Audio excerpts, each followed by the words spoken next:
We didn't. We're recording now. You're live, so you can give us a shot. There you go. The gun show. Roberto Spectorius. Oh, That's pretty impressive. That's pretty good. thank you.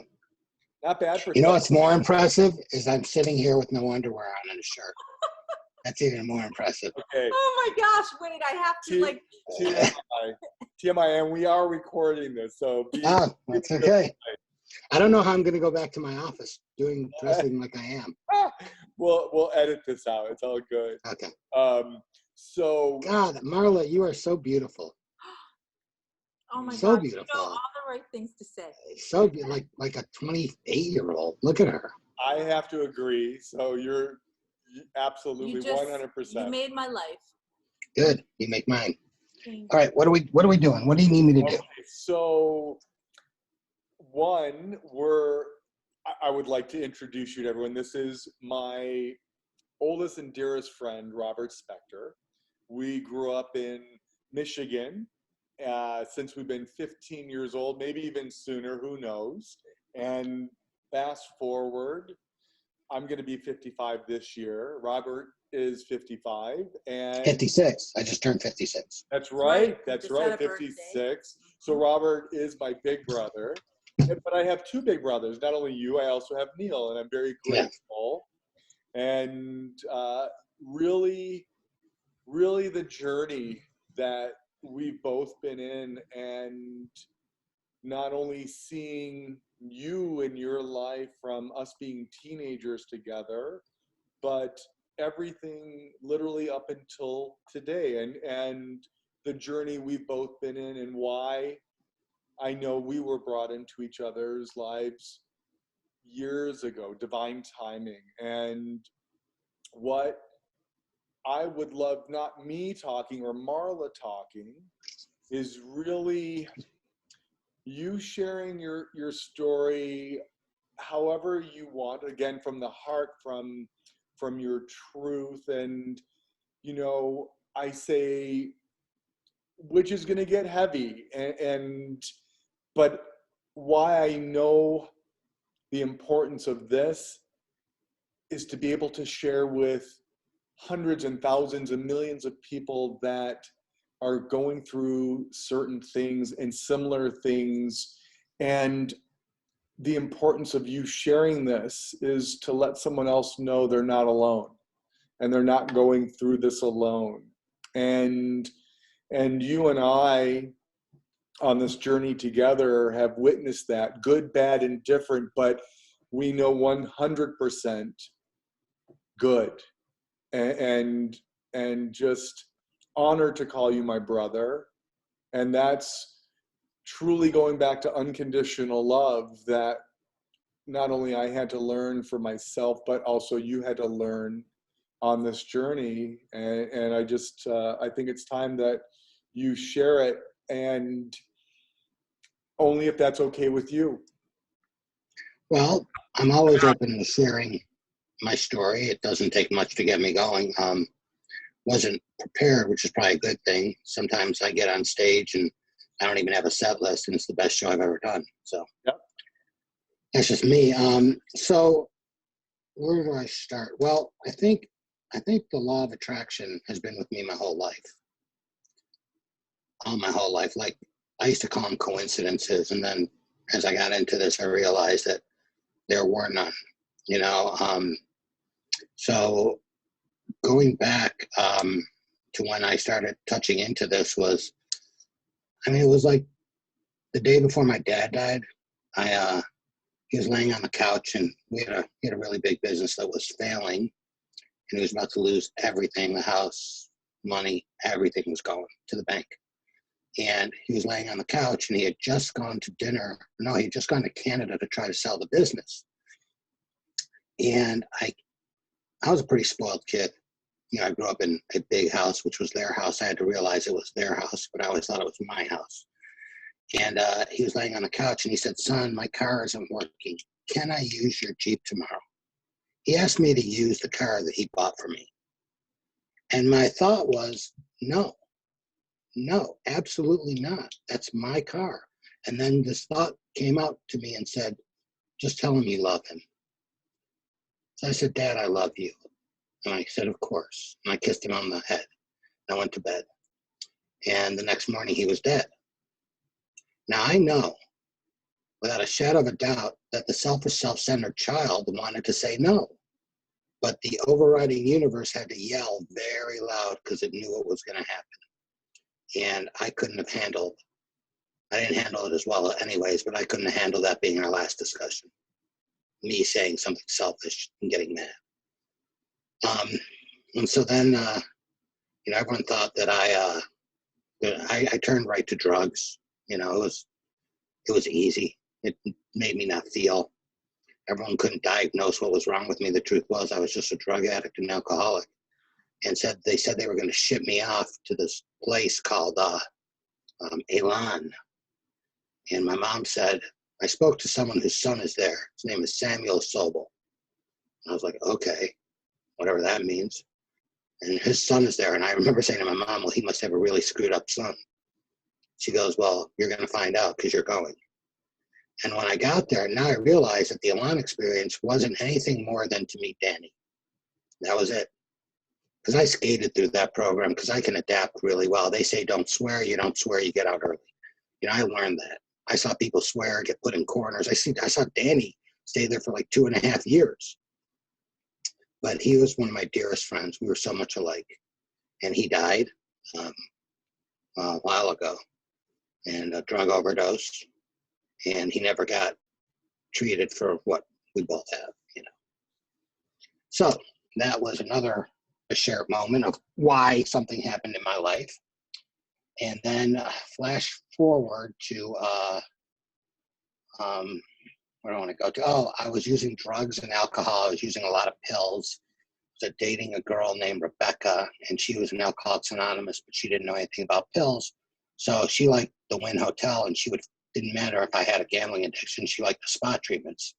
So I thought, this is great. I was taking Oxycontin and all those drugs and going to the Wynn, gaining weight, looking horrible. And then one day, I got on my knees, and I said, Dad, I went on the balcony, and I said, that's it, because I couldn't stay clean, and I was really heavy, and I was feeling horrible. I had a girlfriend that was not supportive, and I just got up there, and I went to the only hotel, the Cosmopolitan, that happens to not have windows on their balcony. Every other hotel does because they don't want people to jump. So I remember getting up on that balcony, and I looked down. It was Caesar's Palace was right next door, and I saw a car there. And then something in very loud said, go inside. So I just got down, I went inside. It was the same voice that I heard say to my dad. So I got on my knees and I talked to God, but I talked to my dad. I said, Dad, I need help. Please help me. Help me. Please help me because I can't do this. And then the voice said, when's your sobriety date?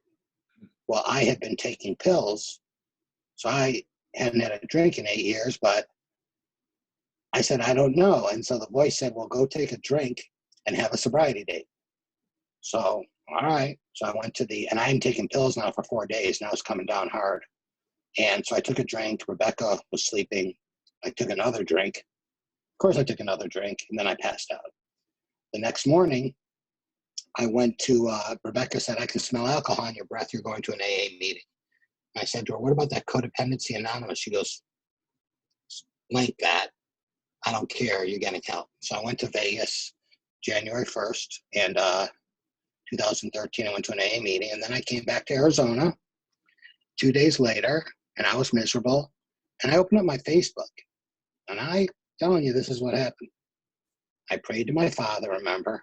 I prayed to God, please help me.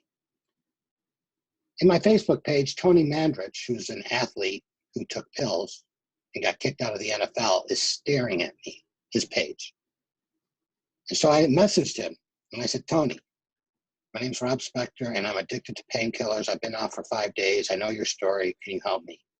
Immediately, I get a response. He's really busy. Where are you? I said, I'm in Scottsdale. He goes, so am I. Be in my office at 12:30. So I go to his office, start crying.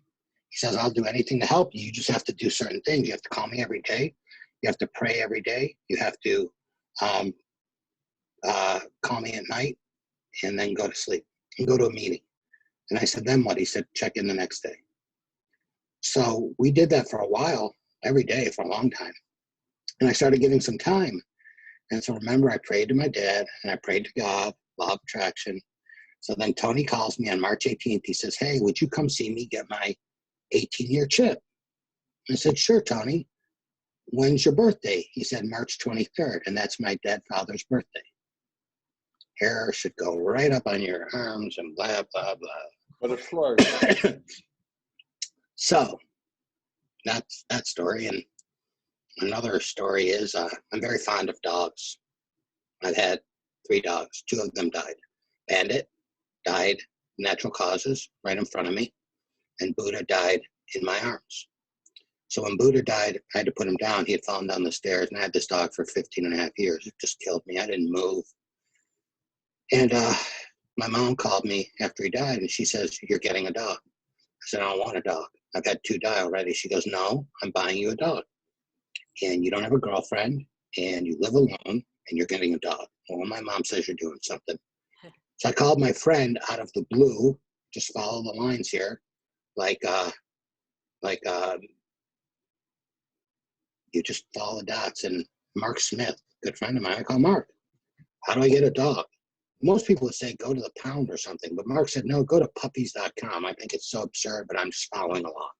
So I go to puppies.com, and I see every dog looks like Buddha and Bandit.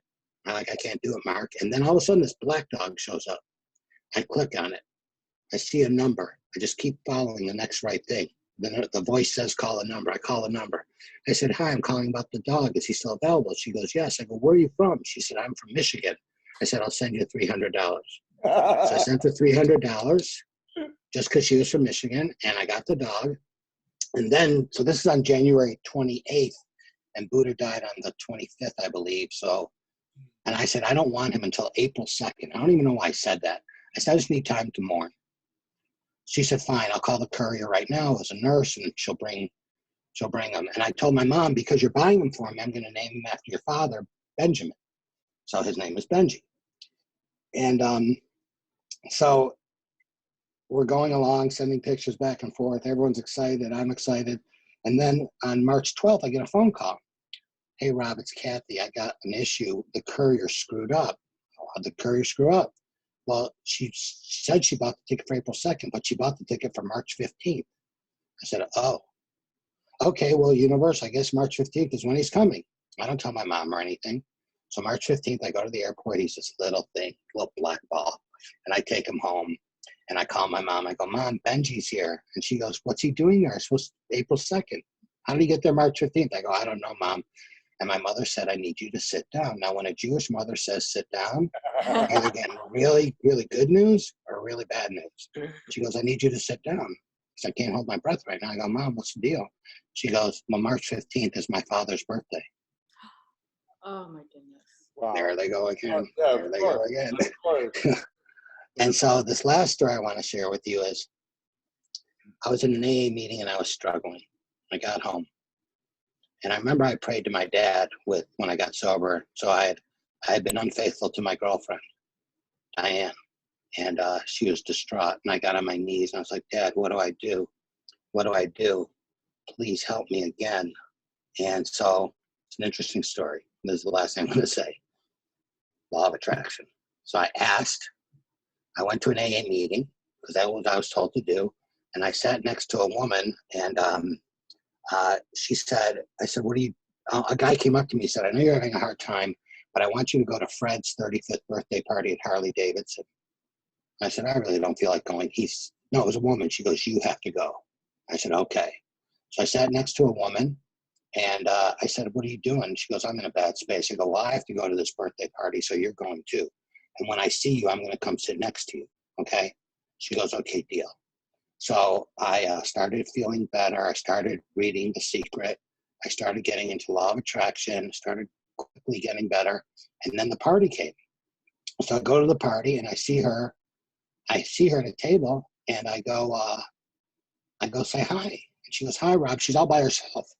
And then I said, how are you doing? She goes, okay. She goes, how are you? I go, I'm getting better. And then her sponsor, Thais, came and sat next to her. And I don't know what made me say this. I go, Thais, can I please have a service commitment at the meeting. I need to do something to help others, like make coffee. She goes, well, you know, Susie over there is the person to do now. And Susie, come on over here. You got something for Rob to do? She goes, actually, we have a coffee thing. And I'm like, who doesn't have a coffee person already? It's an AA meeting. Like, that's a staple. So I said, fine. And they both say to me, no matter what, 4:45 on Tuesday, you show up. I want to tell you, I've been going to this meeting for 4 years at the time, and there's a guy named Gary that always would talk to me. And Gary was very disheveled. He had a white T-shirt. His hair was kind of wild. And he goes, hey, you're in the mortgage business. I go, yeah. He goes, well, my friend does a mortgage business. And I talk to him quite often, and he's coming out here to visit me. I go, who's your friend? He said, Dan Gilbert. I said, Gary, I've known Dan Gilbert my whole life. I'm very happy with my job, but, you know, tell Dan Gilbert that Robbie Spector said hello. He said, okay, I will. He'll be out here this Friday. So then I go to the party on that Saturday. I see Gary on that Tuesday. I said, as I walk in at 4:45 to do the coffee, I said, Gary, did you see Dan Gilbert? He said, it's this Friday. I go, please tell him that Robbie Spector says hello. I'm very specific now in saying my name. So I go in the meeting and the coffee's made. But there's a reason I had to be there 4:45. If I would have been there 4:44, 4:46, this next thing wouldn't have happened. So I go inside. Gary comes walking in. I go, Gary, I don't mean to be rude. I just got to ask you, how do you know Dan Gilbert? I mean, he's all disheveled. He's like 70, and I'm judging. Of course, I'm judging. How do you know Dan? And he says, well, I had a space engineering company that made spacecraft. So me judging, I have 1.5 million square foot space in Detroit. And Dan and I do business for making Detroit better. I'm like, wow. Okay, sorry to judge you. And he goes, and also, when I would have spare parts, I'd go to scrap dealers on the street and sell my scrap to them. I go, wow, my dad was a scrap dealer. He goes, what's your father's name? I said, Alvin Spector. And he said, I had dinner with him the night before he died. Wow. But of course, I mean, there's no coincidences. Wow, the miracles. Wow. Yeah. Yeah, it's incredible. There's no coincidences. We're always being guided, and I'm gonna. Robbie, I love your stories and share all of these beautiful synchronicities in your life. You are so blessed in so many, and there are probably even more that you're not even sharing. And these are extremely powerful, and it's so great to share those for people to open their eyes to see the miracles around us, right?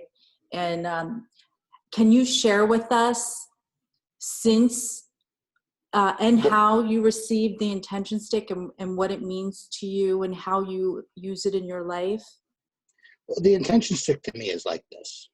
This is how it is to me. I was talking to Wendy about it today.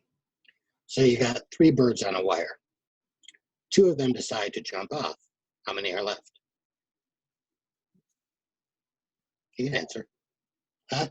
You said 3 on a wire, 2 jump off? 2 decide to jump off. How many are left on the wire? 1. No, 3. Because a decision with no action is nothing. See, I can wear this all day. Those 3 birds, the 2 decided, but they didn't take action and flap their wings. So I can put the greatest things in this stick and act completely opposite of the stick. It's when I align this with my thoughts is when it comes. So I could say I want to be loving and then go rip someone off. Well, those 2 don't align. Those are not alignable actions. I can be loving and tell my girlfriend, I love you today. That's an alignable action. I've realized that. You can put anything you want in this, but they're just words unless you align them with action. Mm. And if you want to have esteem, you do esteemable things. That's what I've learned. That's what I've learned. You know? It's always listening, but it doesn't work without action on our part. We have to take the action. And if we don't take the action, then it's just a stick with words in it. You're exactly That's it. You have to have that feeling. Right. That feeling has to align with the intention. Right. Right? That's why it's an intention stick. It's an intention action stick is what I call it. You have intention, take action, and it follows your direction. Can I go deep with you right now? I'm fine. I don't know if I need some chocolate, but. So as we're sharing right now, and Marla knows, we've known each other pretty much our whole lives. And I moved to Arizona from Michigan, went to school, University of Arizona. And again, sometimes we go off paths, come back into our lives for a reason. We're always being guided.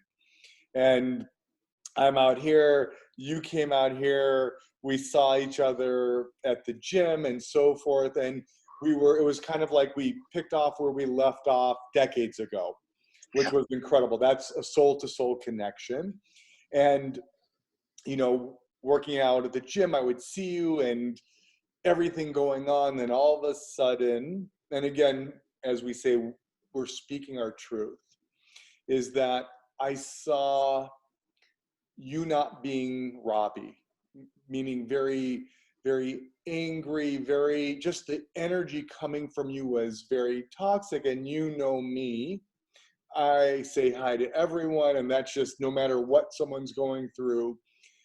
But as you remember, it became so toxic that I cut you off, not in a mean way, but the phone, social media, because it was starting to affect not only myself, but my family. Again, that energy, again, people, as you know very well, laws of attraction, what we put out from our hearts comes back in. So if we're putting out anger or hostility or sadness or fear, guess what? Only more comes back in, right? As you know very well. But if we're putting out love and kindness, happiness, whatever, also more comes back in. So I literally, and I it wasn't easy for me, but I said to Marla, I said, I have to put our relationship on a hold.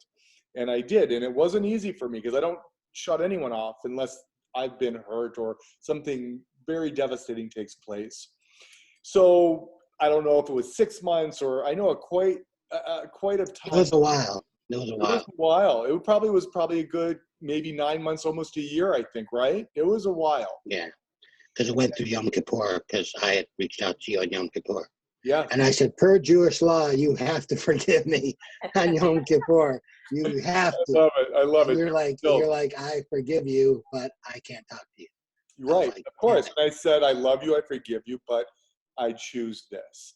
So when that happened, we went on our ways, 9 months passed.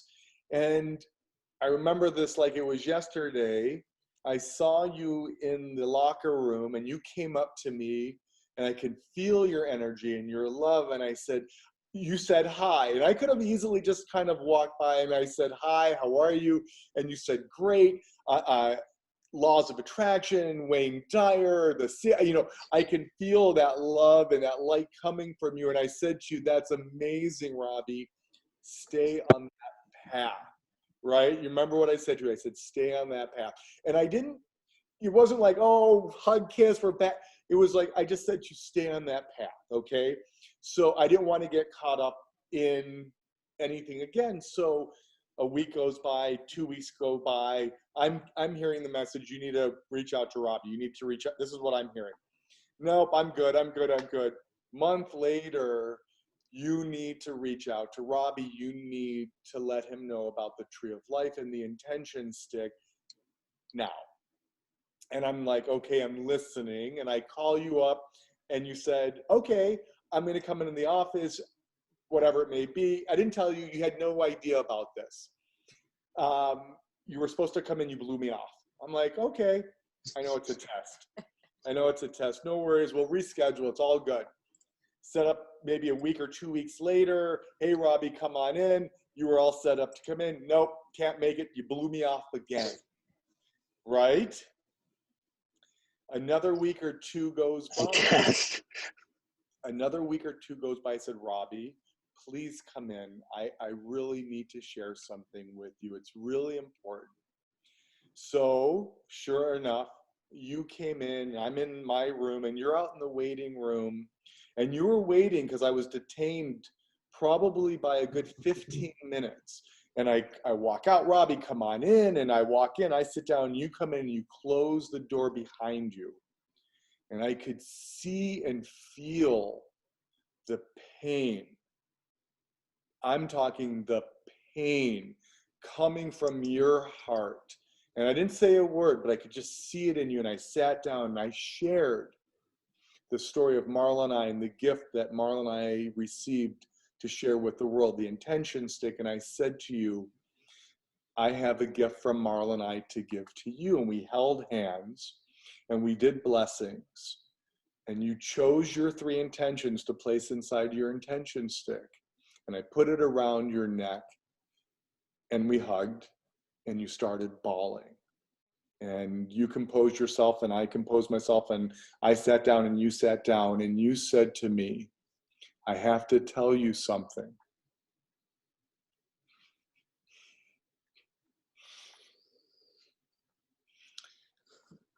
I was going to take my life this morning, but something was telling me I need to come in. And as I'm sitting here waiting for you for 15 minutes, you said you wanted to get up 5 times to take your life.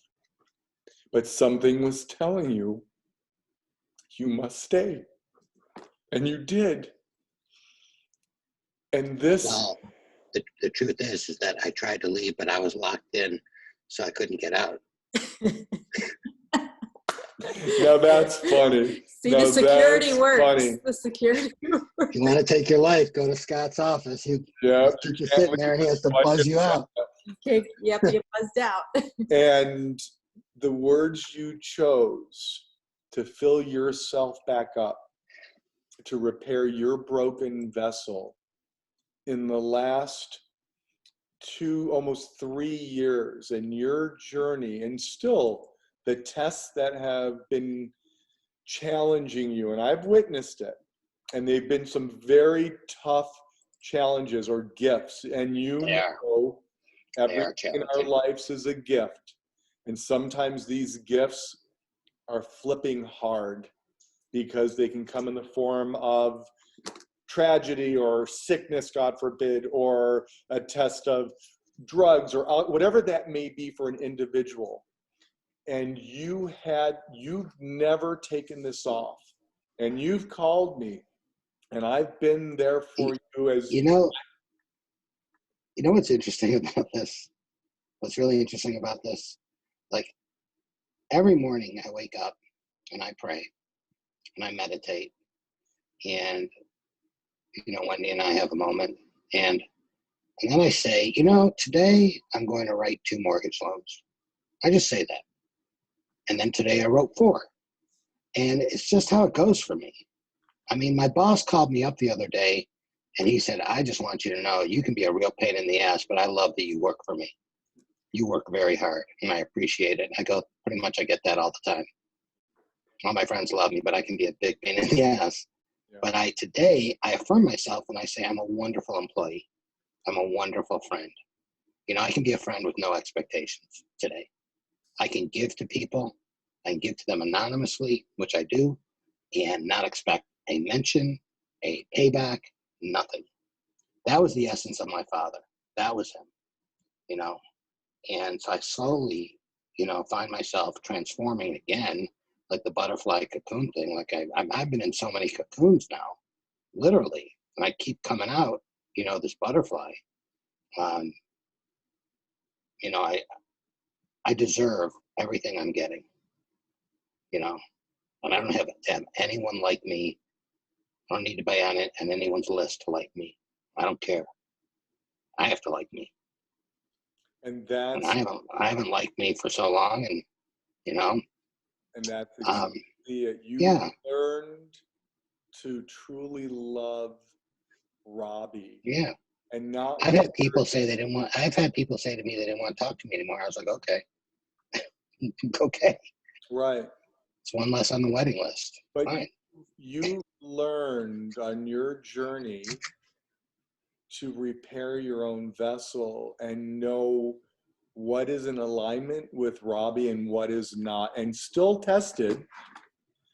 And that's the beauty that Marla and I see in you, because you have filled yourself back up with love and unconditional love, and know that everything you've gone through in your life, and I'm talking a lot, more than most people can handle in 10 lifetimes.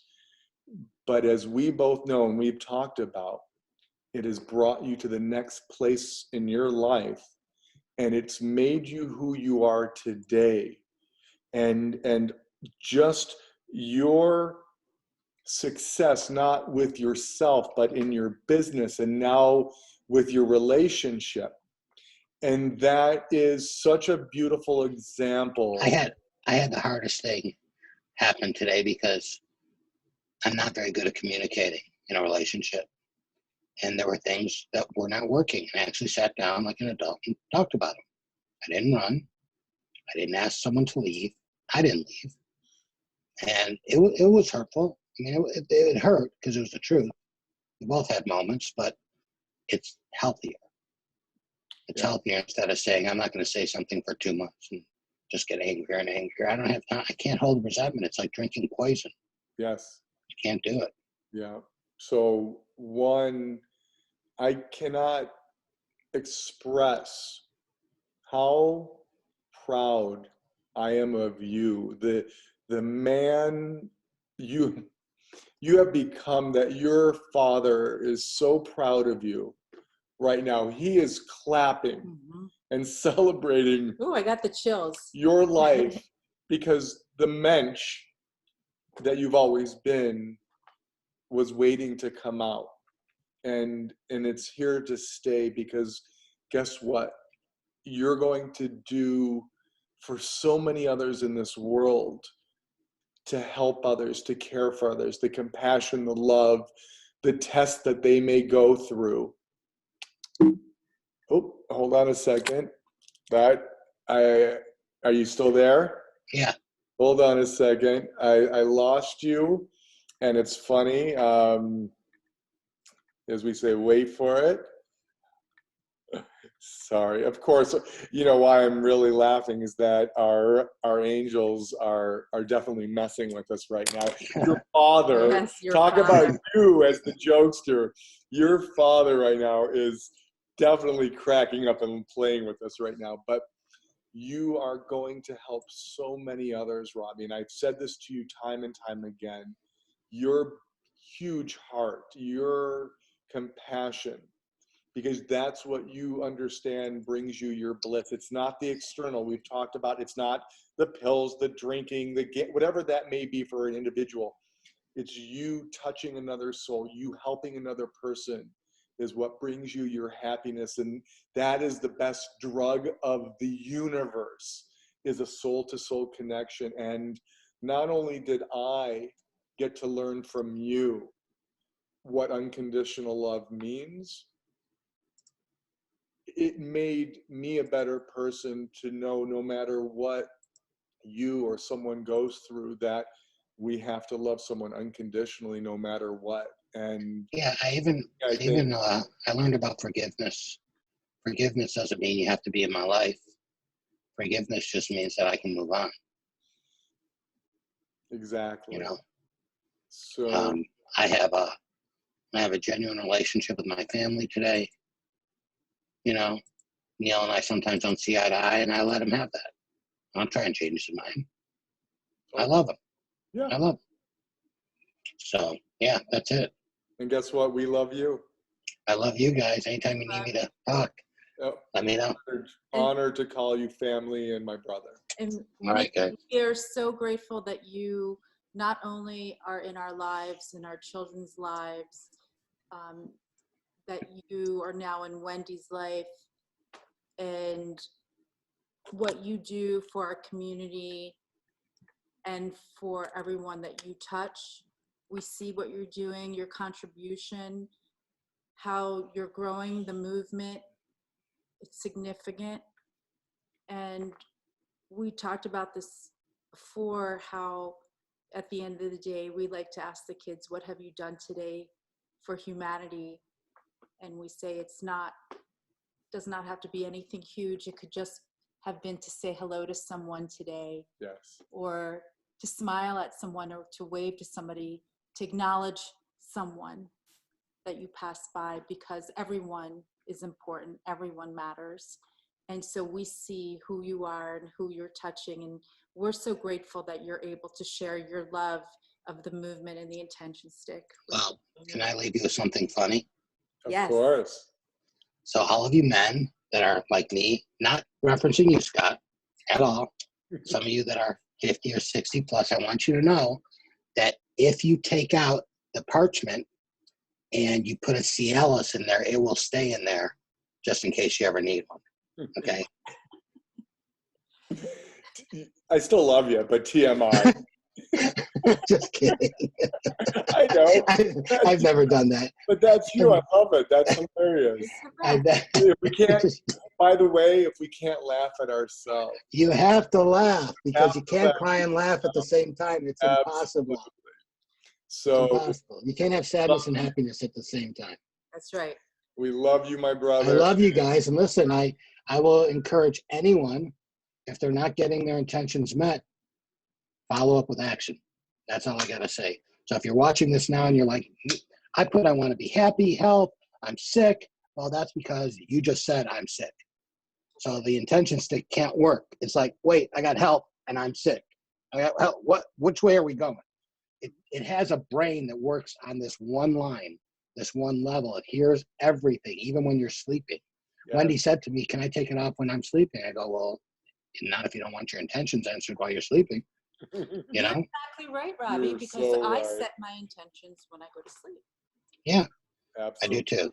I love you guys. I love you too. Thank you. Have a beautiful and blessed night, and we'll talk to you soon. I'm sure you'll edit out that one part, but that's okay. Yeah. Bye, guys. Bye. Hold on. I got to take a picture. Oh, hold on. Let me get it back. You can take a picture, a screenshot. Let me know when you're back. I love you. I love you. See you, my brother. A biento. Bye-bye. Bye-bye.